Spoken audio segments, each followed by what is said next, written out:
पराप्रमेय प्रमदा विलासिया नमो संसार तम सूर्या अपरमित नरेंद्रा श्रुतिसार समुद्रा मन्मथ मन्मथा नमो सुभाव भजन भाजना भवेद बकुंभ भंजना विश्वोत भव भुवना श्री गुरुराया तुमचानुग्रह गणेशु जै दे आपुला सौरसु तै सारस्वती प्रवेशु बाळकायाथी जी दैविकी उदार वाचा जै उद्देशु देनाभिकाराचा तव नवरस सुधाब्दीचा ठावो लाभे आपुलिया स्नेहाची वागेश्वरी जरी मुकिया ते अंगीकारी तो वाचस्पतीसी करी प्रबंधोळा हात ठेवा दयावरी धडके की हा पद्म करुमाथा पारुखे तो जीवच प्रतके महेश एवढे ये महिमेचे करणे ते वाचावळे वाणुमी कवणे काय सूर्याचंगा उठणे लाविजतासे केवता कल्पतरुवरी फुलवरा कायसेनी पाहुणे रुक्षरसागरा कवणे वासी कापुरा सुवासुदेव चंदना ते कायसेनी चर्चावे अमृता ते केवते रांधावे जरी प्रज्ञेचे अथिलेपणे श्री गुरु सामर्था रूप करू म्हणे तरी ते मोतिया भिंग देणे तैसे होईल साडे पंधरिया रजतवणी तैशी स्तुतीची ही बोलणी उगयाची माथा ठेविजे चरणीची भले पुंडलिका वरदे हरिविठ्ठल ज्ञानदेव तुकाराम ज्ञानेश्वर श्रेष्ठ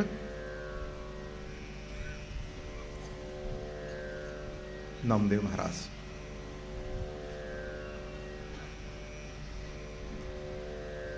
महाराष्ट्राचं थोर भाग्य आहे की एकापेक्षा एक थोर संत आपल्याला ऐकायला मिळाले.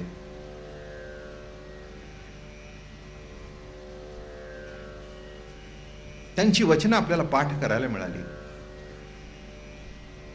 त्यांच्या वाङ्मयातील त्यांची अनुभूती आपल्या हृदयामध्ये प्रकट झाली. भाग्य आहे. इतर धर्मामध्ये एक एकच प्रेषक झाला, आमच्याकडे एक नाही झाला. माऊली झाले, नाथ झाले, नामदेवराय झाले, तुकाराम महाराज झाले, चोखोबाराय झाले, हो जनाबाई झाली, मुक्ताई झाली, कान्होपात्रा झाली. बघा केवढा समर्थपणा आहे याच्यामध्ये. आणि आज वारकरी संप्रदायाच्या परंपरेमध्ये 10 ते 15,000 कीर्तनकार आहेत. लक्षात घ्या, हाच संप्रदायाचा व्यापकपणा, हीच संप्रदायाची पैस दृष्टी आणि हीच समदृष्टी. ज्ञान कोणी द्यावं, कोणी ऐकावं, कोणी सांगावं नाही. ज्याच्या ज्याच्यामध्ये ते प्रगट होईल आणि ते प्रगट करण्याची क्षमता ज्याच्यात आहे त्या कुणीही सांगावं. बीएची डिग्री कोणी घ्यावी, काही बंधन आहे का सध्याच्या काळामध्ये? एमए कोणी व्हावं, काही बंधन आहे? नाही. हिंदुस्थानचा प्रेसिडेंट कोणी व्हावं, बंधन आहे? बंधन नाही. ज्याच्याजवळ ज्ञान आहे तो ग्रॅज्युएट होतो, आपोआप पुढे सरकतो, मोठा अधिकारी होतो, ज्ञान संपन्न होतो. तसं सद पदाची जाणीव ज्याच्या अंतःकरणात आहे, सद पदाची प्रतिती ज्याच्या हृदयामध्ये प्रगट झाली तो सद्गुरू. आणि हेच संप्रदायाचं वैशिष्ट्य. म्हणून नामदेव महाराजांच्या जीवनामध्ये जो एक आपल्या पुढे प्रसंग रोजचा चालू आहे.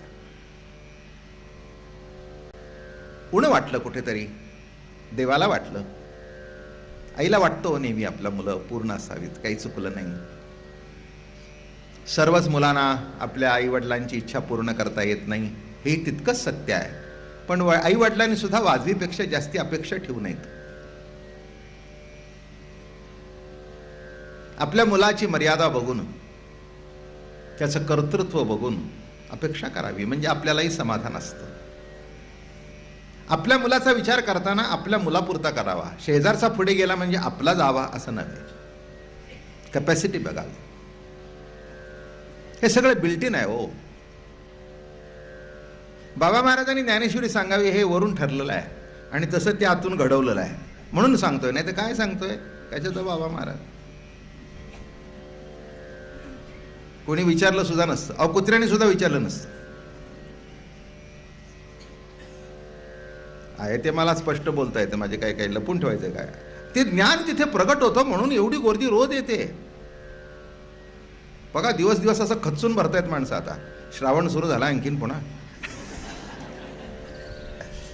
काय जसा जसा दिवस जाईल तशी तशी माणसं खचून भरतायत. मी आत्ताच आमच्या आप्पांना म्हटलं, आप्पा काय माणसं आवडीने प्रेमाने येतात हो, बघा किती त्यांना आवड जडली आहे. माणसं म्हणतात माणसांना परमार्थाची आवड नाही. परमार्थाची आवड नसेल पण सुखाची आहे. माझं बोलणं कळलं? माणसं म्हणत असतील परमार्थ कमी झाला. अरे परमार्थ झाला असेल कमी तुझ्या पुरता, पण सुखाची आवड वाटली ना, आणि सुख ज्याला पाहिजे तो इथे येतो आणि सुख मिळतं म्हणून येतो. मी समाज जर बघितला सगळा आवडीचा प्रेमाचा, शिकलेला आहे, चांगले सुशिक्षित आहे, जाणते आहेत, नोकर वर्ग आहेत, सगळे आहेत. काय येतात? एक कुठेतरी मनामध्ये बरोबर कळलं की संत वाङ्मय, संतांचे शब्द हेच आपल्याला सुख देऊ शकतील आणि किमान नाही सुख दिलं तरी सुखाचा मार्ग तरी दाखवू शकतील. हेच याच्यातलं वैशिष्ट्य आहे. आणि म्हणून मलाही 365 दिवस प्रवचन करायला आवडतं, 365 दिवस कीर्तन करायला आवडतं. आणि एखाद दिवस जर घडलं नाही तर आजचा दिवस वाया गेला असा वाटतो. केवळ कृती म्हणून जर घडलं असतं तर आनंद वाटला नसता. कृती करतोय ही कृती जेव्हा विसरते तेव्हा आनंद मिळतो. बोलणं समजलं? कर्म करत असताना कर्माची जाणीव, इथे ते समाधान नाही. पण ते कर्म घडत असताना ते कर्म आपण करतोय हे जेव्हा विसरून जातं तेव्हा खरा आनंद मिळतो. आणि म्हणून देवाला वाटलं माझा नामा माझ्या समोर आल्यानंतर केवळ आनंदित होऊ नये, जिथे असेल तिथे आनंदी राहावा. माझं बोलणं समजतंय का? काय म्हटलं? हो, एका वडिलांनी मुलाकरता 50 लाखाची इस्टेट ठेवली. तसं काही नसतं हो. 10 कोटीची ठेवा, योग असेल तर ठीक आहे, नाही तर ते उडवून टाकतं. एखादा देवटा निघाला ना बृहस्पती, काही सांगता येत नाही. म्हणून धन असेल, राहायचं असेल तर मुलांना राहतच, तुम्ही न ठेवता सुद्धा राहतं. पण जे संपण्याची शक्यता आहे, पण ज्ञान असं आहे ते कुठेही संपत नाही. ते जगाच्या पाठीवर कुठेही गेलं तरी ते तुम्हाला हात देतं. म्हणून लक्षात घ्या, देवाला वाटलं माझा नामा जाणता व्हावा आणि मी त्याला पंढरपूर पुरता दिसू नाही तर मी त्याला जगभर दिसावा. आणि जेव्हा या संतांनी ताब्यात घेतलं, सगळेच सर कडक होते. त्यातल्या त्यात आमच्या ज्या मास्तरीणबाई होत्या, ओ हो हो, आमच्या मास्तरीणबाई एकदम कडक. वरचे सर जे होते निवृत्तीनाथ ते आपले मवाळ होते, ज्ञानेश्वर महाराज वगैरे, पण त्या मास्तरीणबाई काही ऐकायला तयार नव्हत्या. त्या फार कडक होत्या. जसं काही वेळेला बाप मवाळ असतो पण आई कडक असते. ह्या पोरांना डोक्यावर बसून घेतलंय, एक दिवस तुमच्या डोक्यावर मिरं वाटतील ना तेव्हा कळेल. तशी ही मुक्ताबाई मोठी सांगते, देवाने काय सांगितलं बघा. नामदेवराया गेले देवाकडे, वटारवणे डोळे पाहती आकाश, मज त्याचा भास कळोने येती, भाजा बाजा म्हणून उठली एक सरा, मग म्या बाहेर आगमन केले. आता याजवरी द्याल त्याचे हाती, होऊनी पाती माती जीवित्वाची, अभयाचे दान द्यावे बा श्रीहरी, दुर्बळ बाहेरी घालू नये, समर्था लांछन लागते नावाचे, न जाणो देवाचे असेल काही. देवा हे तुम्हाला लांछन लागेल. अहो काय त्यांच्या हातात गेलो. हो, आता याजवरी द्याल त्याच्या हाती, त्यांच्या हाती द्याल. अहो घाबरून टाकलो, मी घाबरलो. अहो ज्यांच्याजवळ गेल्यानंतर मी घाबरतोय अशांच्या हातात देवा तुम्ही देताय. आम्ही तुला मायबाप म्हणावं, आम्ही तुम्हाला आई म्हणावं, माऊली भरावं, हे काही बरोबर दिसत नाही. संतासी विनमुख झाला असी गव्हारा, नाही आता थारा ये परलोकी, नाही वेड्या संतांचा अंगवळा, झोप वैसली डोळा ज्ञानाची. देव म्हणाले, देवा नामदेवा नामराया, लक्षात नाही आलं, ज्यांना तुम्ही सोडून आलात ना, ज्यांच्यापासून पळावंसं वाटतंय ना, तेच तुमचं कल्याण आहे, तिथे तुम्हाला समाधान आहे. एक गंमत वाटते मला नेहमी, ज्या आई बापांच्या सान्निध्यात मुलांचं कल्याण असतं त्यांच्याजवळ एक सेकंद उभं राहू नये असंच मुलांना वाटतं. बघा ना, तुमची मुलं असतील तर तुम्ही कामावून दमून गेल्यावर म्हणता, हा बस की रे, नाही आलो. काय गंमत, किती आश्चर्य आहे. ज्यांच्याकरता इस्टेटी कमवता, ज्यांच्याकरता सर्व काही करता, ती सुद्धा 2 मिनिटं तुमच्या जवळ थांबायला तयार नाहीत. त्यांना अवघडल्यासारखं होतं. असं होतं, त्यांना असं वाटतं या बापासमोरून नको ते प्रश्न विचारले तर काय सांगायचं. अवघड असतं. म्हणून आपली आणि मुलाची चप्पल नंबर 1 झाला की मित्र म्हणून राहावं त्याच्याशी, तेव्हाच बरं असतं. हां, दटवावं, रागवावं बरं का, पण त्या रागाची सुद्धा मर्यादा उल्लंघन करू नये, एवढं जर कळलं तर पुष्कळ असतं. तसं देवाला वाटलं हा नको तिथून पळतोय. संतासी विन्मुख झाला असी गव्हारा, नाही आता थारा ये परलोकी. तुला थारा कुठे मिळणार नाही. ज्याला संत आवडत नाहीत काय करावं आता, नाही का. काही काही माणसांना संतांची निंदा करावीशी वाटते. भाग्यवान आहे, त्याच्यापेक्षा काय म्हणू, याच्यापेक्षा माझ्याकडे बोलायला दुसरे शब्द नाहीत. जो आपुल्या गुरुची स्तुती करी, त्याचे चरण वंदावे श्री, निंदा बोलवे ती अवसरी, नेघीजे तेथोनी. आपल्या गुरुची जर करायची असेल तर स्तुती करावी. आपण तर करूच नाही, पण कुणी करत असेल तर कानाने सुद्धा ऐकू नये. गुरुची नाही, कुणाचीच. हे एक तत्व लक्षात ठेवा आयुष्यात. नामदेव महाराज आणि देवाचा संवाद चाललाय. अरे गुरु किती श्रेष्ठ आहे, संत किती श्रेष्ठ आहेत. नामया जो आपुल्या गुरुची स्तुती करी, त्याचे चरण वंदावे श्री, निंदा बोलिती अवसरी, नेघीजे तेथोनी. ताबडतोब निघून जाव. कोणी निंदा करत असतील, या जगात कोण कोणाची निंदा करत नाही. किंबहुना निंदा करायला माणसानं बरं वाटतं, हौस वाटते, पण त्याला कळत नाही की जेव्हा दुसऱ्याची निंदा करतो हे आपल्या वाणीकडून घडलेलं महापाप आहे. अजून एक सांगतो, पुन्हा लक्षात ठेवा. आयुष्यात कोणाची स्तुती करता आली नाही ते करू नका, पण किमान निंदा कधीही करू नका. खरं खोटं करायला जाऊ नका. माहिती असेल ना, ठीक आहे, त्याचं बघून घ्या, आम्हाला विचारू नका. पण माणसं असं करत नाहीत. ती करतात म्हणून उन्नती होत नाही, प्रगती होत नाही. बरं का, पुढचं वाचूया. गुरु समीप न बैसीजे, गुरुसी वचन न बोलीजे, आज्ञा मागोनी वंदीजे कार्या कारण, देशी आये सद्गुरु तिकडे कीजे नमस्कार. बघा, आता एक आचार संहिता शिकवतायत देव आणि नामदेव. एक देव, एक नुसता देव आहे आणि दुसरा नामदेव आहे. एक्स्ट्रा जोडलंय पद त्याला. एक देव आहे आणि एक नामदेव आहे. दोघातलं बोलणं चाललंय. गुरु समीप न बैसीजे. गुरु आहेत आणि त्यांच्या पुढे तंगड्या पसरून बसलेले आहेत. नाही बसू, नीट बसावं, आदराने बसावं, नाही का. प्रवचनाला आपण आलो, कसं बसावं. गुरु आपल्या घरी आल्यावर कसं बसावं. आपल्यापेक्षा वडीलधारी माणसं आल्यानंतर कसं बसावं, नाही का. पुष्कळ शिकण्यासारखं असतं. जो गुरुला मान द्यावा तोच वडिलालाही द्यावा. कसं बसावं, किती आदराने बोलावं, किती प्रेमाने बोलावं. सगळं जवळजवळ पुढे सरकत चाललंय का मागे सरकत चाललंय, काय समजायचं ते समजा. गुरुसी वचन न बोलीजे, आज्ञा मागुनी वंदीजे कार्याकारणी. आपण शिकवायला जाऊ नये, शिकवायला जाऊ नये, कारण नाही आहे. आणि काम करायचं असेल तर आज्ञा घेऊन काम करावं.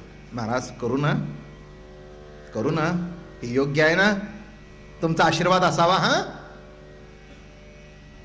याच्यातून व्यक्तिमहत्व वाढवत नाही आहेत. गुरुपद किती श्रेष्ठ आहे हे समजून सांगतायत. इथे काही कोणाचं व्यक्तिमत्व वाढवायचं काही कारण नाही आहे. पण सद्वस्तूची ओळख, सद्वस्तूची प्रतीती ज्या सद्गुरूमध्ये, ज्या व्यक्तीमध्ये प्रगट होते, त्याच्याशी कसं वागावं, त्याच्याशी कसं बोलावं, किती आदराने वागावं. गुरुसी अर्पिजे तन मन, गुरुसी अर्पिजे वित्त धन, गुरुसी अर्पिजे चैतन्य आनंद रूप. गुरुचे दोष गुण मने नकजे उच्चारण, जे जे गुरुच्या आज्ञापणे मेरू ऐसे मानिजे. गुरुचा दोष काढणारा तू कोण मोठा एवढा लागून गेलास. अजून आपल्यातले आपले दोष गेले नाही तर गुरुचा दोष काढतोय. कदाचित तुझ्या दृष्टिकोनातून दोष असेल पण तो त्याच्या दृष्टिकोनातून गुणी असेल. तुला काय माहिती आहे, तुला काय माहिती आहे त्याच्यात काय आहे ते, नाही का. हो, हे जगाने कृष्ण भगवंतालाही नावं ठेवलं आणि अजून ठेवतात, आहे ना. नावं ठेवतात. योगेश्वर कृष्ण मोठा गुरु आहे, तो सद्गुरू आहे.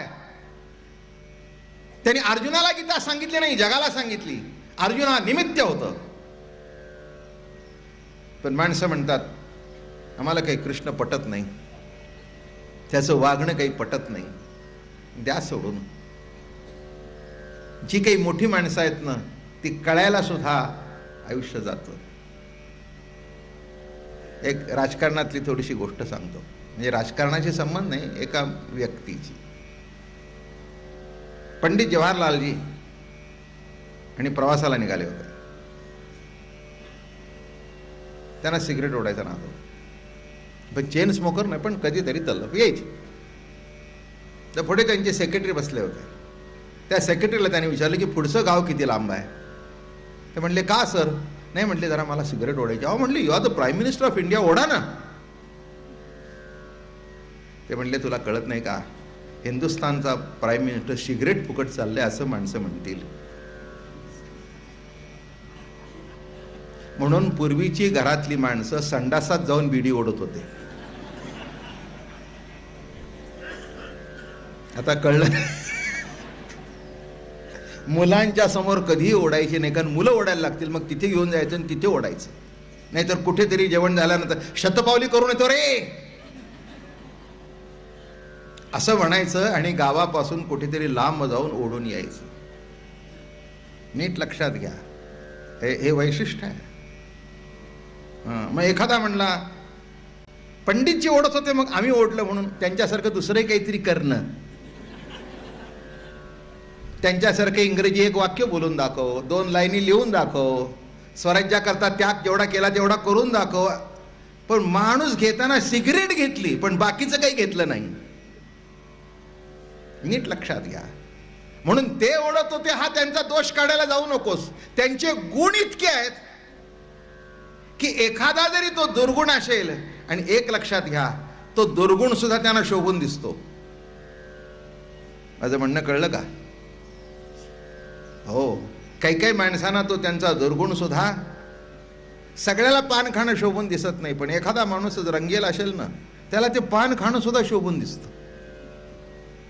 त्याचा तो चांदीचा डबा, तो पान सोलताना शोभून दिसतं, ते सुद्धा ज्याचं त्याला. ओ पान खाते मगर हम भी खाय नाही, ती लज्जत, तो शान ज्याचं त्याला.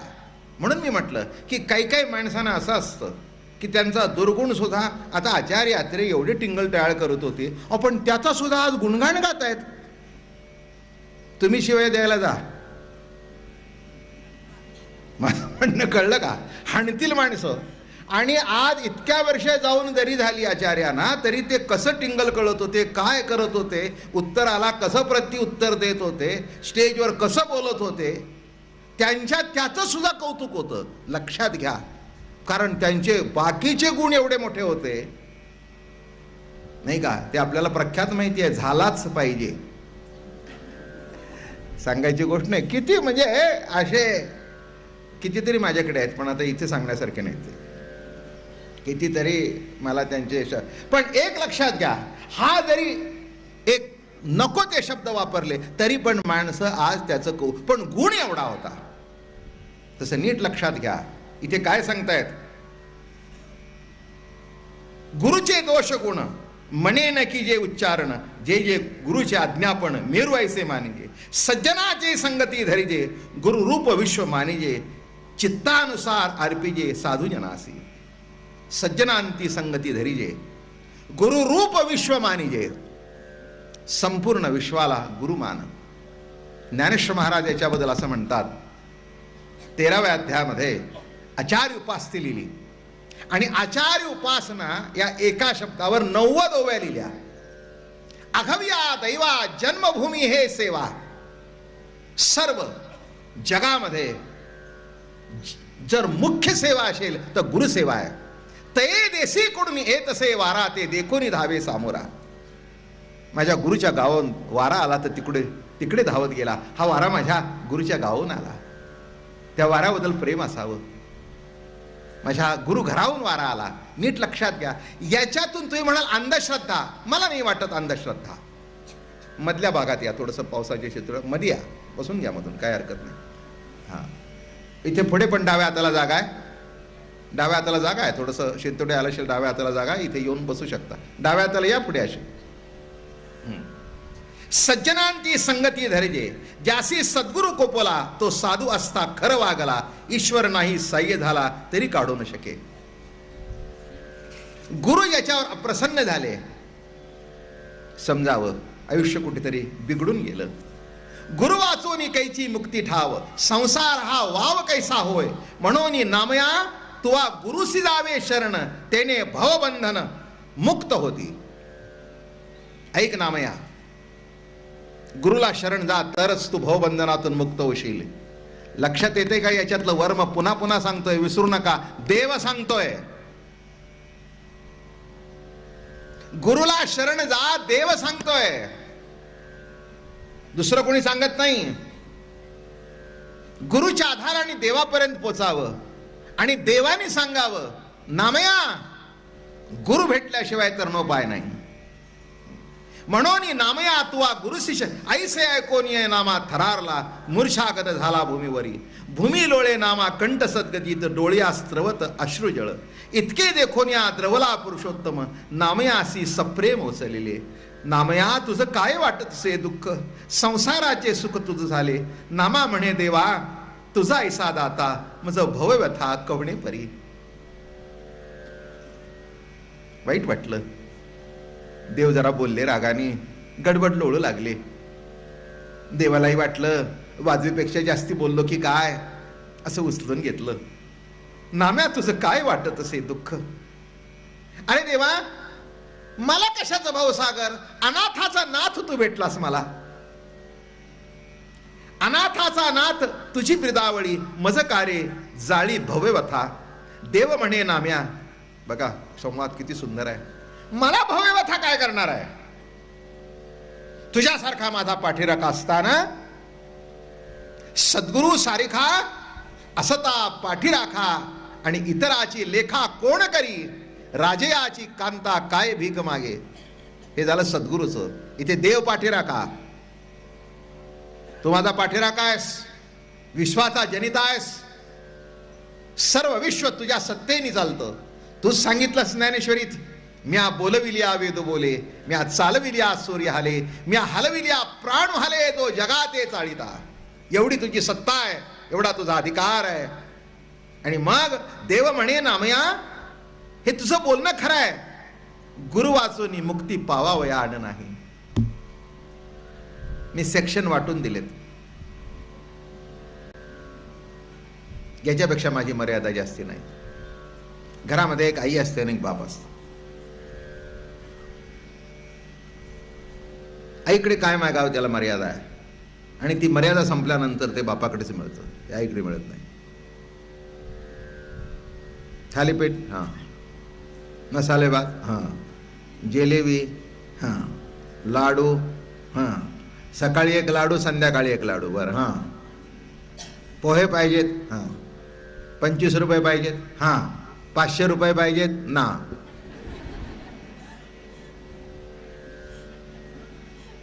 म्हणजे आता कळलं नीट, प्रत्येकाची लेवल आहे. पोहे पाहिजे तुला करून घालते, 25 रुपये घे बाबा, बाकी 500 बापाकडे माग. मी कुठून देऊ तुला? हा, आता तुला माहिती आहे तुझा बाप किती कंजूस आहे.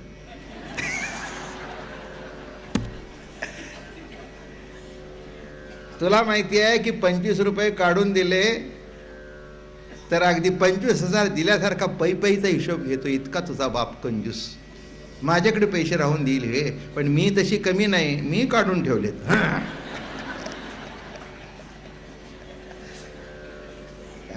मी तशी कमी नाही, हे मान्य आम्हालाही, हे काय आम्ही अमान्य करत नाही.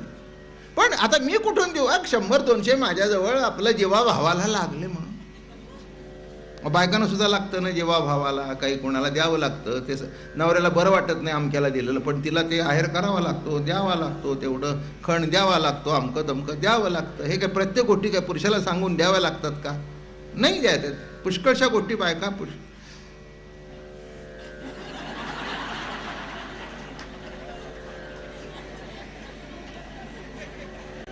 एक पॉज किती बोलून गेला बघा. म्हणजे मी बोललो असतं तर जेवढं कळलं नसतं तेवढं न बोलता कळून घ्यावं, म्हणून हा सुद्धा प्रवचनाचा एक वर्म आहे. काय गंमत आहे बघा. आता देव म्हणतो माझ्याकडे येते मी तुला देईन. हा, अरे ते ज्ञान द्यायचं काम गुरुच्या मुखे होईल. ब्रह्मज्ञान, ब्रह्मज्ञान आहे ते गुरुकडून व्हावं लागतं, माझ्याकडून नाही. अरे मी जरी ज्ञान स्वरूप असलो, मी ज्ञान स्वरूप आहे म्हणून मला ज्ञान देता येत नाही. सिद्धांत लक्षात घ्या. मी ज्ञानाचं स्वरूप असल्या कारणाने मला ते देता येत नाही. देणारा दुसरा कोणीतरी पाहिजे. जळ न खाती जळा, वृक्ष आपुलिया फळा, भोगता निराळा, तेने गोडी निवडिली. नाही का? पाणी पाण्याला देता येत नाही, सुंदर जल आहे, देणारा कोणतरी दुसरा पाहिजे. लाडू एकदम तुमच्या तोंडात जात नाही, लाडू देणारा कोणीतरी पाहिजे. लाडूने तोंड गोंड होतं हे बरोबर आहे, तसं भगवंताच्या स्वरूप ज्ञानाने जीव समाधान पावतो हे बरोबर आहे. पण ते स्वरूप ज्ञान देणारा मधला कोणीतरी पाहिजे, आणि त्याचं नाव गुरु आहे. म्हणून देव म्हणाले सेक्शन वाटलेलं आहे. मी स्वरूप मात्र आहे, मी ज्ञान मात्र आहे. पण मी ज्ञान मात्र जरी आहे तरी हे देणारा सद्गुरू आहे. म्हणून नामा देव म्हणे नामया, गुरु वाचून मुक्ती पावावया आण नाही. आण नेणे काही करिसी वित्पत्ती, नव्हे माझी प्राप्ती गुरुवीण. ऐकून घ्या, फार महत्वाचे शब्द आहेत. पुन्हा सांगतो, देव आपल्या तोंडाने नामयाला मांडीला मांडी लावून बसवून सांगतायत की तुला माझी प्राप्ती गुरुशिवाय होणार नाही. काय समजलं तुम्हाला? नीट समजलं का माझं मराठी? मांडीला मांडी लावून बसले दोघ जण. नामदेवराय रडले, वाईट वाटलं पाठीवून हात नको रोडू, नको रोडू नामा बाबा, नको रोडू. पण लक्षात ठेव, माझी प्राप्ती तुला शेजारी बसून पाठीवून हात फिरवून माझी प्राप्ती तुला गुरुशिवाय होणार नाही. आता शब्द बदलतो, माझी प्रतिती तुला गुरुशिवाय होणार नाही. म्हणजे आणखीन स्पष्ट कळेल. हो, माझं रूप तुला दिसलं, पण माझ्या स्वरूपाची जाणीव जर तुला व्हायची असेल, माझी प्रतिती जर तुला यायची असेल, तर तुला गुरुकडे जावं लागेल. नामा, खरं सांगू तुला, मी तुला भेटलो रे, पण अजून कळलो नाही, तू मला ओळखलं नाही. नवरा बायको आयुष्य काढतात आणि काही वेळेला तरी होतं चांगलं. आयुष्य गेलं पण कधी मला तुम्ही ओळखलं नाही.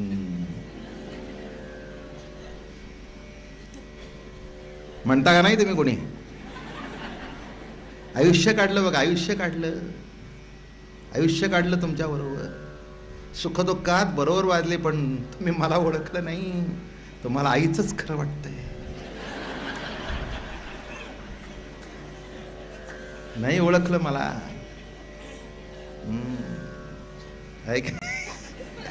बघा कशी गंमत आहे जीवनात. म्हणते ना बायको, म्हणल्याशिवाय राहणारच नाही, नाही म्हणली तर बायकोच नाही.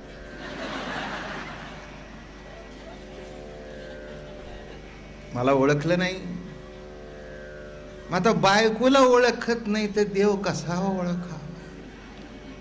साधी बायको की जिच्यासारख्या कोट्यावधी जगात आहेत, तिला ओळखता येत नाही आणि ती तोंडावर सांगते की मला ओळखलं नाही.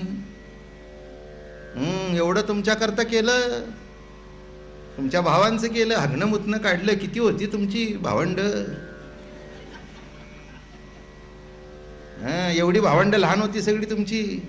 मी मोठी म्हणून घरात आले, आई सांगायच्या काढ, मी काढत होते. पोरं त्यांची काढत होती मी. अशी कितीतरी उदाहरणं दाखवून देईन मी. मला माहिती आहे, नीट लक्षात घ्या, ऐकण्यासारखा विषय हा. नुसता विनोद करत नाही मी, त्याच्यातलं वर्म लक्षात घ्या. ती म्हणते मला ओळखलं नाही. किती आश्चर्य आहे. आयुष्य बरोबर काढून ओळखलं नाही, अनादिकालपासून बरोबर असून ओळखलं नाही, दिसला पण ओळखला नाही. 50 लाखात माणूस आपली बायको ओळखेल, ओळखेल की नाही? 50 लाख काय, आणखीन 5 कोटी असू दे, तीच म्हणेल बरोबर, तरी पण ओळखली नाही. बघा एक अभंग आहे, ओळखिला हरी धन्य तो संसारी. ओळखिला हरी धन्य तो संसारी. हरीला ज्याने ओळखलं तो धन्य. हरी ज्यांना भेटला तो नाही, ओळखला. ओळख ही स्वरूपाची ओळख आहे. आणि म्हणून देव सांगतायत, जवळ बसून आन नेणे काही करिसी व्युत्पत्ती, नवे माझी प्राप्ती गुरुवीण, जाई नाम्या जाई गुरुशी शरण, तुटे भवबंधन तुझे वेगी, नामा म्हणे देवा कवणा शरण जाऊ, कोणा मी हो शरणांगत. आले, लाईनीवर आले. नामदेव राया ओळीत आले. आता त्यांनी शेवटी ओळखलं, आता हा काही ऐकत नाही, हा काही ऐकत नाही. काही कळायला असं घडतं घरामध्ये, बरं का, की बाप मुलाचं काहीतरी भांडण होतं आणि आई हा मधली वकील असते बरं का. पण हा वकील कसा, दोन्ही पार्टीचा, दोन्हीकडून पैसे खाल्लेला, दोन्ही पार्टीचा वकील आई म्हणजे. याचं उणं त्याला सांगणार नाही, त्याचं उणं त्याला सांगणार. बापाने जरी काही बोललं तरी असंच सांगेल, बाबा रात्री रडत होते तुझ्याकरता. हा काही रडलेला भेटलेला नसतो. आणि त्याला सांगेल, अहो त्याला वाईट वाटलं तो बोलला म्हणून. असं होय, असं खरंच म्हणत होता, बरं बरं बरं, एवढं काय, एवढं तुम्ही मोठं, त्याचं काय, हाक मारा की बाळू, झालं मिटलं. अशी घरं चालतात. यांचे उपकार माना तुम्ही. घरातला हा मधला जर सेंटिंग बरोबर नसेल गाड्यांचं, ते इंजिन एकीकडे आणि डबे एकीकडे, मधल्या मालाचा वाटोळ, सगळे चोर घेऊन जातील. तसं हे मधलं ते फार वर्म आहे. तसं गळामध्ये ग्रहिणी उत्तम मिळणं हे मोठं बहुत सुकृताची जोडी. पुढचं बोलू नको ना. प्रत्येक गोष्टी सुकृत लागतं, तिथे इथे सुद्धा लागतच. चला, नामदेवराय आहे योगायोगाने मलाही वाटलं सांगावंसं बरं का. याच्यावर काही कधी प्रवचन संप्रदायात सुद्धा होत नाहीत, पण मला असं वाटलं नामदेवराय सांगावे. मलाहीच बरं वाटलं. परवा जाता जाता गाडीत वाटलं हे सांगावं, तुम्हाला वाचून दाखवावं. नुसती गोष्ट सांगितली असती तर काय एका दिवसात संपली असती, पण हे त्यांच्या मुखातून आलेलं म्हणजे तुम्हाला मी जे नेहमी सांगतोय की देव भेटून सुद्धा कळला नाही, हे त्यांच्या तोंडातून ऐका म्हणजे कळेल. देव म्हणे नाम्या विसोवा खेचराशी, शरणते अशी जावे वेगी, इतके ऐकोनिया नमी येला देवा, साली येला तेव्हा विसोबापाशी. मग गुरुचं नाव सांगितलं विसोबा खेचर. विसोबा खेचर म्हणजे माऊलीच्या काळातले, जेव्हा माऊली लहान होते बरं का, त्याचं नाव विसोबा चाटी. माऊलीला मांडे खावेसे वाटले, मांडे खावेसे वाटले. मुक्ताबाई गावात गेली आणि कुंभाराकडून एक ते मांड्याचं, मांडे माहिती आहेत का नाही? काही ठराविक लोकांना माहिती असतील, ठराविक लोकांना नसतील. मांडा म्हणजे मोठी पुरणपोळी. पुरणपोळी तव्यावर भाजतात आणि मांड्याला खाली एक कणकीचा म्हणजे मैदा वगैरे घालून त्याच्यामध्ये पुरण, त्याच्यावर दुसरं, आणि असं असं असं करून मग ते असं असं असं असं आणि ते एवढं होतं. आणि असं करून ते मडकं उलटं ठेवायचं, त्याच्यातून अग्नी असतो आणि त्याच्यावर ते असं टाकायचं आणि मडक्यावर भाजायचं. त्याला म्हणतात मांडा. असा त्या मांड्याचा आम्ही जेव्हा गंमत म्हणून सांगतो, ह्याला गेलो ना, नेवाशाला पारायण केलं. फार दिवस झाले त्याला. एक सगळी तीर्थ ठिकाणी मोठा पारायण सोहळा झाला आणि शेवटी माऊलीला नैवेद्य कशाचा करायचा तर मांड्याचा. मग त्या खानदेशातून 10-12 बायका घालून आणल्या.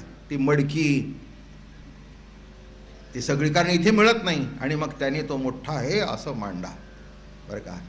तर माऊलीला वाटलं, आपेगावचे माऊली तिकडचे, मांडा खावासा वाटला. मुक्ता मला मांडा खावासा वाटला का? असं होय म्हणाले. गेली, ते एवढं मडकं मागून आणलं. हा विसोबा चाटी रस्त्याने आला. म्हणले एक कार्य पुढे निघालीस म्हणले. ते म्हणले माझ्या ज्ञानोबाला मांडा खावासा. संन्याशीची पोरं भिकारी आणि मांडा खावासा वाटतो म्हणजे असं काही कुणी ठरलंय का? श्रीमंतांनीच करावं, गरिबांनी काही करू नये. श्रीमंताला तोंड असतं, श्रीमंताला तोंड शिव्या देण्याकरता असतात आणि गरीबाला कान शिव्या ऐकण्याकरता असतात. असं आहे का काही? अरे तुम्ही द्यापेक्षा तो देईल, कळलं का? कारण तुम्हाला गल्लीतल्या शिव्या माहिती नाहीत.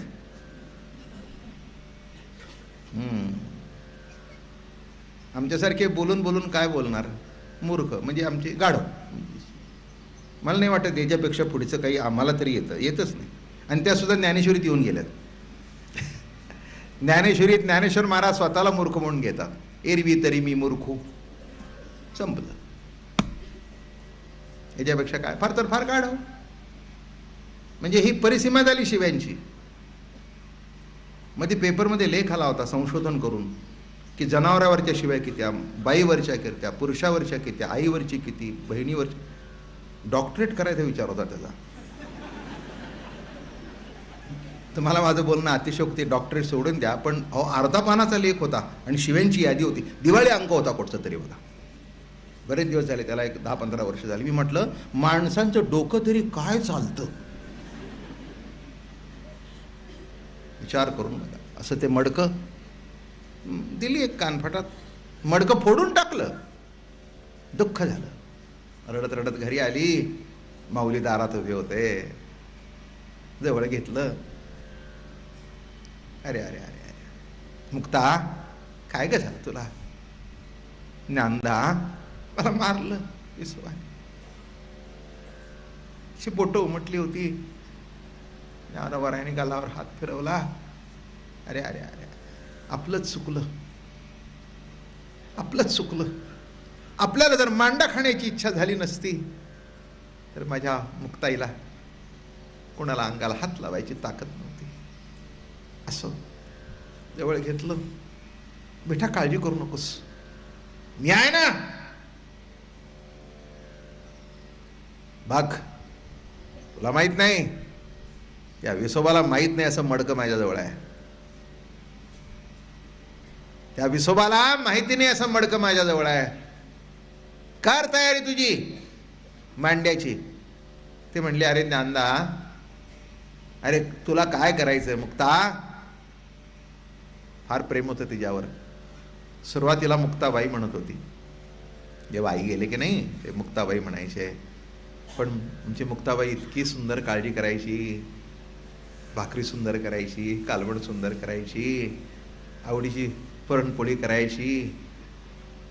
आणि तिची काळजी बघून सगळेजण तिला मुक्ताई म्हणू लागले. मुक्ताबाई संपलं. मुक्ताई, मुक्ताई. निवृत्तीनाथाने म्हणावं, आपली आई आहे नाही? माऊलीने म्हणावं, खरंच दादा,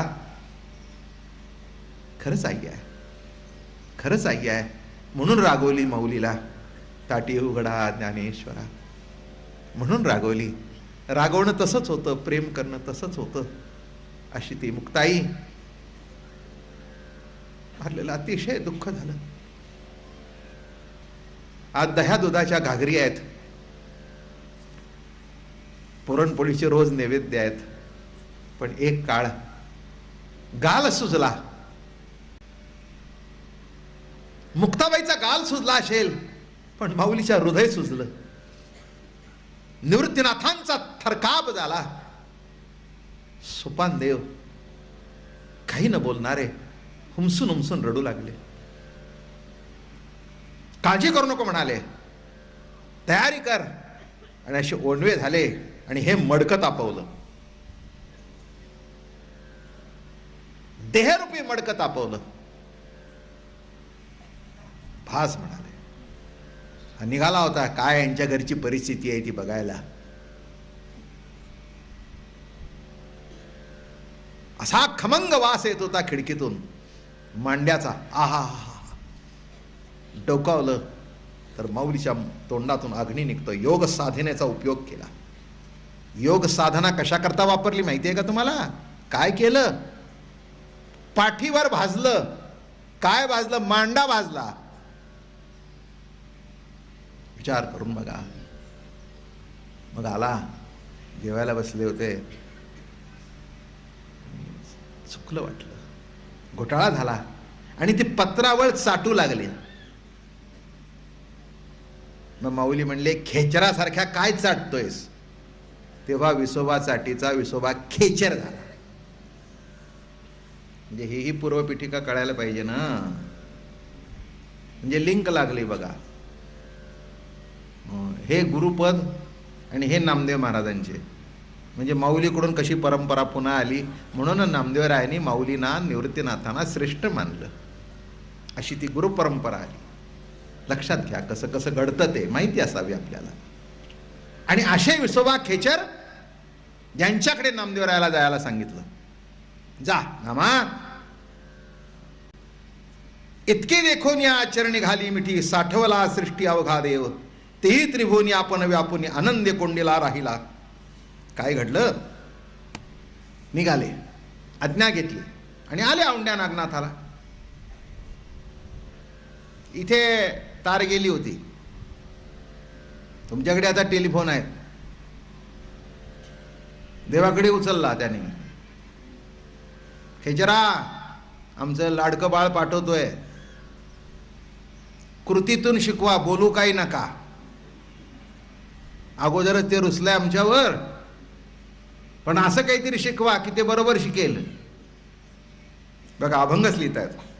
खेचरे केले माव लिंगावरी, देवोनिया पाव, पहावया भाव नामयाचा, नामा तेथे आला देव नमस्कारिला, देखोनी बोलला वचन त्यासी, लिंगावरून या चरण काढी जेवैले, दिसतावरी भले परिकरणीहीन. हो, त्या लिंगावर असे आले तर बघितलं तर हे लिंगावर पाय ठेवलेले आहे. आश्चर्य वाटलं ना. आणि त्यांना काय वाटलं, गुरु म्हणजे जरा नीटनेटके कुठेतरी लोड बीड तक्क्या बिक्क्या घेऊन असे आसनावर बसलेले बिसलेले. आणि त्यांनी कल्पना केली होती की कुठे देवळाची ओसरी, औंढ्या नागनाथाची ओसरी, तिथे हे महाराज कुठेतरी बसले असतील, आजूबाजूला बरीच गर्दी असेल माणसांची, आणि मग आपण ओळखू हे गुरु. हे तसं काहीच नव्हतं, हे निरळत होतं सगळं. काय अहो हे काय होतं, हे धडा शिकवायचं होतं काम.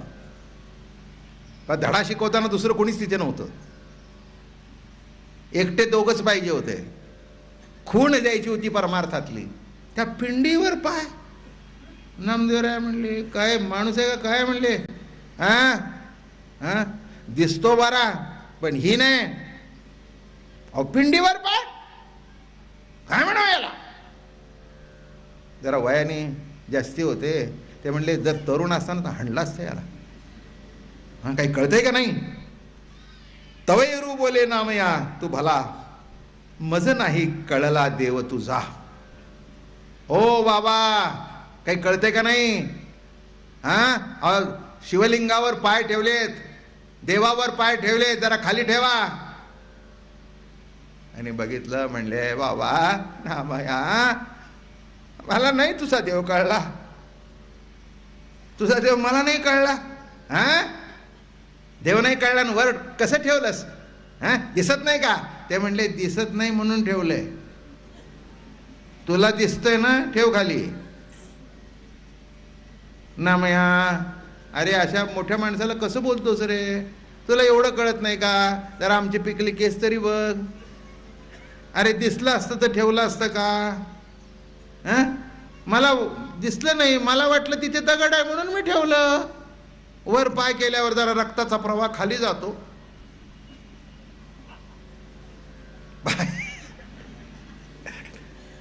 हो तुम्ही बघा चालून गेलो जर पाय थकले ना तर असे पाय भिंतीला ठेवावे. रक्ताचा प्रवाह खाली आला तो खाली गेलेला असतो तो म्हणून टुकतो. वर गेलं की पुन्हा सर्क्युलेशन सुरू होतं. ते बरं दिसलं त्यांना वर टेकून ठेवायला. काय करावं. ते म्हणले नामया, ते म्हणले आपल्याला नाव माहिती. हो म्हणले काय तुमच्यासारखी मोठी माणसं पंढरपूरची आम्ही इथे ओळखतो, तुमचं नाव ऐकलंय आम्ही. असं वा बरं वाटलं, बरं वाटलं.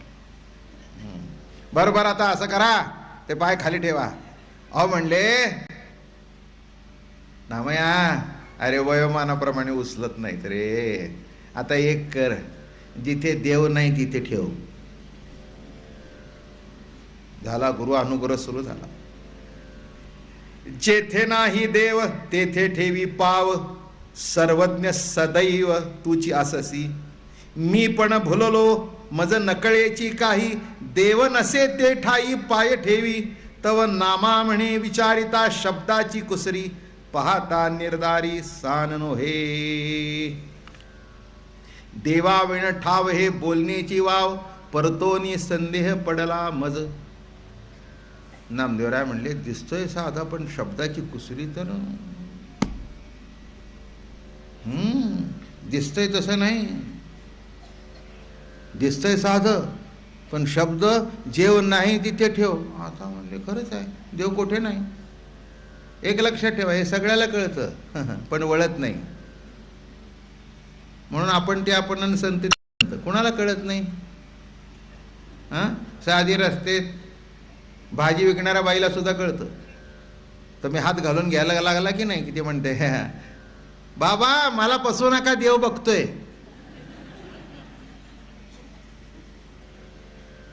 देव बघतोय म्हणजे देव बघतोय हे तिला कळतं. पण विचारला गेलं ना, देव बघतोय हे तुला दिसतं का. पाय पडपड कशाचा मला देव कळतोय. बोलणं कळलं का. हे बोलणं सगळ्याला तोंडपाठ आहे. माणसं म्हणतात सर्व ठिकाणी देव आहे. हो हो हो हो बरोबर आहे. जसं एखादी सासू म्हणते ना, आमच्यात बघा भेद नाही, सून आणि मुलगी आम्हाला सगळ्या एकच. हो हो हो हो जरा नीट बोल, नीट. काय काय बघा लग्न झाल्यावर माणसं म्हणतातच, ते म्हणतात ना आता आमची तुमच्या घरात दिलेली आहे. अहो काळजी करू नका, आमची काय तुमची काय. अहो आमची गेली तुमची आली.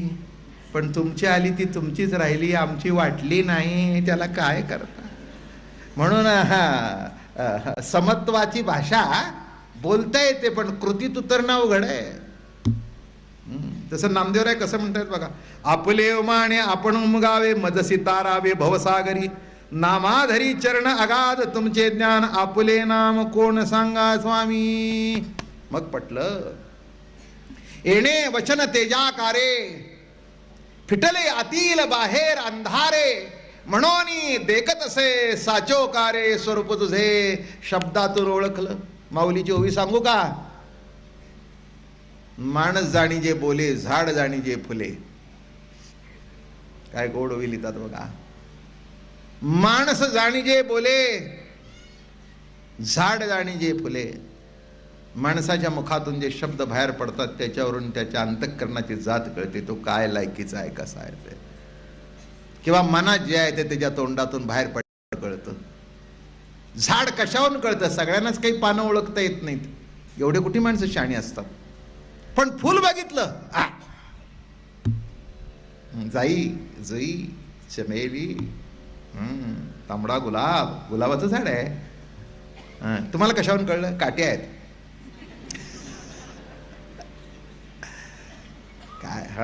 म्हणजे हे जसं फुलावरून झाड, तसं बोलावरून माणूस. झाड जाणी जे फुले, माणस जाणी जे बोले. तसं मुखातून जेव्हा अनुभवाचे बोल बाहेर पडले, नामदेव महाराजांनी ओळखलं. आता एवढे वर्ष देवाजवळ राहिले होते, एवढी ती पुरवूट नाही होतीच ना.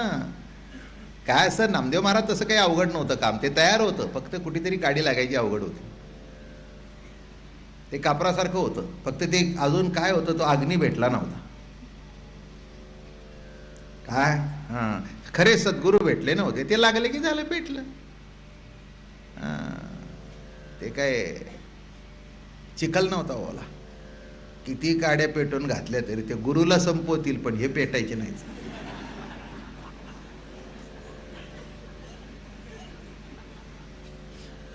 तीन प्रकारचे गुरु शिष्य असतात. काही असे असतात हे कापरासारखे, लावले की पेटले की खलास, एका सेकंदात.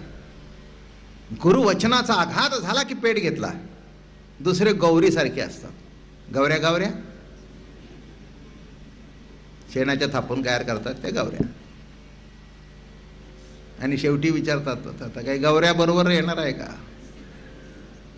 त्या उशाला ठेवतात आणि पायाजवळ ठेवतो. त्याचं असं असतं ती गौरीचं, ते लवकर पेटत नाही आणि पेटल्यावर विजत नाही. तसं काही काही माणसं गौऱ्यासारखी असतात. जरा घासले घाल, पुन्हा पेट, एकदा पेटलं की मग पेटलं. आणि काही काही ओल्या चिखलासारखे. गुरु खंबीर असेल तर बरोबर, नाही तर त्या गुरुलाच आपल्या बरोबर दारूच्या दुकानात पडलं.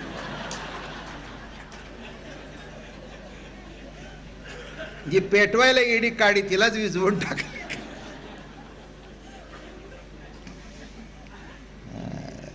म्हणून आशे शिष्य आशे गुरु, इतक्या तीन प्रकारच्या जाती आहे त्या. खरंच आहे, गुरु सुद्धा पक्का लागतो. नाही तर त्या गुरुला सुद्धा माणसं फितवून टाकतात. काय त्या गुरुचं असं वाटून चटणी करून पुन्हा त्याच्या ताटात वाढतात. महाराज गुरु खंबीर लागतो. गुरुच्या ताकद लागते, त्यांना वाटून त्यांचा बोध त्यांना पाजण्याची ताकद लागते, वाटण्याची ताकद लागते. हे गुरुचा अधिकार आहे. तेव्हा नामदेव महाराजांना एवढं तरी नक्कीच कळलं होतं. आणि जेव्हा भेटले, सांगितल्याबरोबर ओळखलं. बस म्हणले हाच आपला गुरु. एरू म्हणे खेचर विसापै जाण, लौकिक मिरवणे अरे नामया. अरे बापरे, म्हणजे खेचर स्वामी आपणच का? हो हो म्हणाले. नाम आणि रूप दोन्ही जाया नाही, तोच देव पाही एर मिथ्या. झाला, सुरू झाला, अनुग्रह सुरू झाला. ज्याला नाम नाही, ज्याला रूप नाही, असा जो तो देव,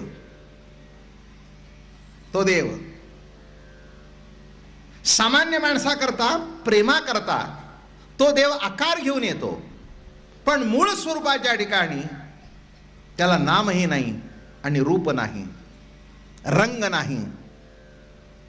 मग कसा आहे? सर्व रूप रूपसे, सर्व दृष्टी डोळसे, सर्व देश निवासे बोलिले श्रीकृष्णे. ज्याला नाव नाही, ज्याला रूप नाही, ज्याला रंग नाही, पण सर्व रूपात तो आहे, सर्व गुणात तो आहे, सर्वात तो आहे, असा तो. जळ स्थळ आणि काष्ट हे पाषाण, पिंड ब्रह्मांड व्यापुनी अनुरेणू. कुठे आहे तो? अणुरेणूमध्ये व्यापून आहे. बघणारा करता आहे, न बघणारा करता. एक सांगतो, सर्व ठिकाणी देव बघायचा असेल तर त्याच्याकरता पांडवांच्या कुळात यावं लागतं. तुम्ही जर धृतराष्ट्राच्या पोटी आलात, मी काय म्हटलं लक्षात घ्या. आणि एक काय गंमत आहे बघा, ह्या धृतराष्ट्राचीच पैदास जास्ती. अहो हे 5 तर हे 100. आता काय पुरे पडायचे तुमच्या आमच्यासारखे 5? अवघड आहे ना. बघा तुम्हाला एक कशा करता सांगतोय दृष्टांत वर्मा याच्यामध्ये. कृष्ण समोर असून कधी पटला नाही. आणि अजून एक सांगतो, 5मध्ये शेवटी अर्जुनालाच आत्मबोध झाला.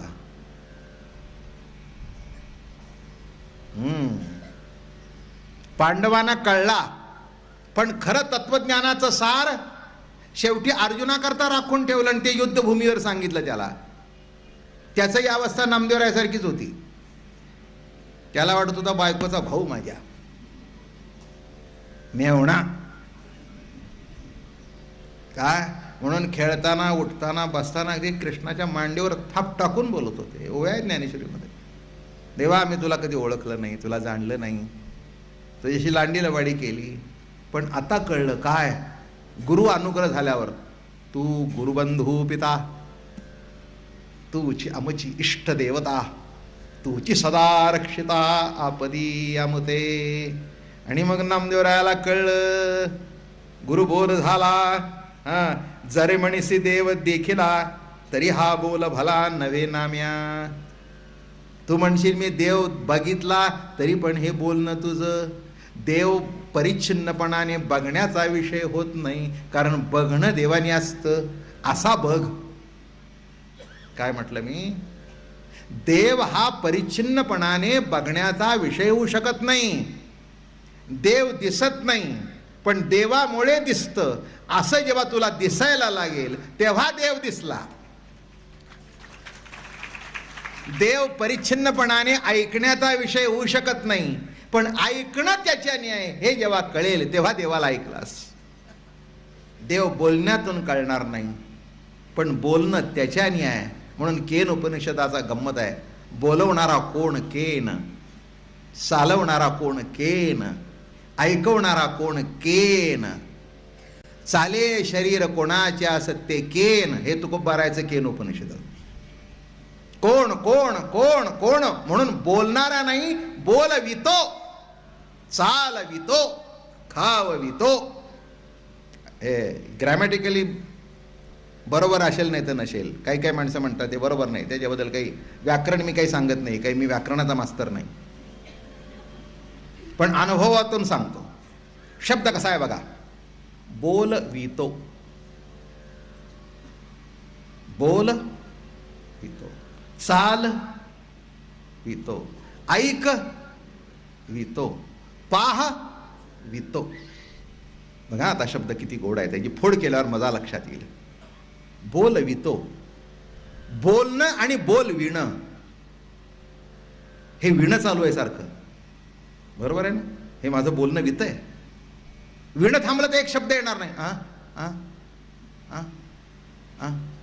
विणं थांबलं, विणं थांबलं. माहिती आहे ना तुम्हाला, काही काही माणसांना सुचत नाही.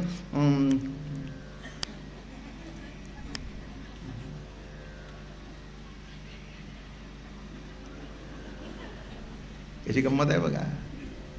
हे कसं फाड फाड फाड फाड फाड मशीन गन चालू आहे तासभर. हो, शारीरिक कॅपॅसिटी असेल तर 24 तास बोलीन तुम्हाला. फाड फाड फाड फाड फाड. मी म्हटलं काय? अरे म्हणले तुला कळत नाही काय? वितोय मी, वितोय. ऐकणं वीत असतं म्हणून ऐकायला. ऐकणं वितो, चालणं वितो, बोलणं वितो, पाहणं वितो. पाहणं वितोय म्हणून मला कळतायत हे कोण आहे, नाही तर कळायचंच नाही. समोर उभं असलं जेव्हा वीणं थांबतं ना, बाळबा आम्ही आलोय, अवस्था काय होते आपल्याला. अवस्था हा डोळ्याने आपल्याकडे बघतोय, पण बघणं तिथलं वीणं थांबलेलं असतं. आम्हाला एकच शेवटी सांगायचं आहे, एकदा विते ती आई, सर्व इंद्रियातून सतत विता येतो कोण, माझी विठ्ठल माऊली. पुंडलिका वरदे हरी विठ्ठल. श्री ज्ञानदेव तुकाराम विठ्ठल विठ्ठल विठ्ठल विठ्ठल विठ्ठल विठ्ठल विठ्ठल विठ्ठल.